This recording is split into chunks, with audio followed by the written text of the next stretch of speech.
Chez nous, des travaux pas tout à fait comme les autres, à Tertre dans le Borinage, une opération dépollution. Les travaux ont commencé sur le site d'une ancienne coquerie. Le reportage de Sarah Hendricks.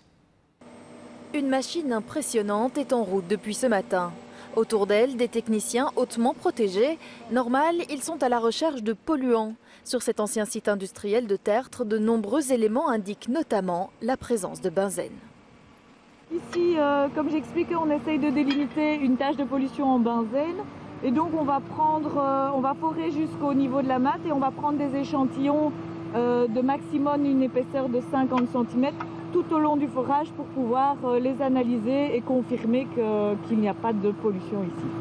Nous sommes sur l'ancien site de Carcoq. Depuis 1928, de lourdes activités industrielles ont pollué ce sol. Chimie, carbochimie, coquerie ont produit des déchets caractéristiques comme ces traces bleues, synonymes de pollution au cyanure.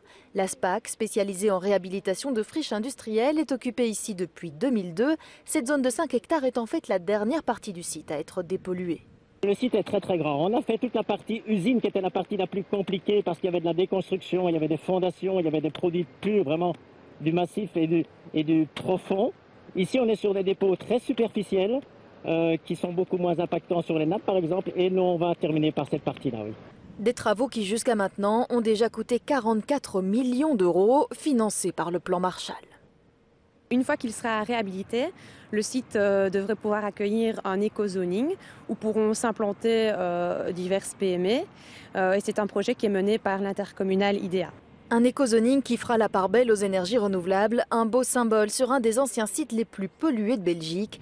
Avant cela, la SPAC devra déterminer tous les produits présents sur cette dernière zone et en organiser la dépollution.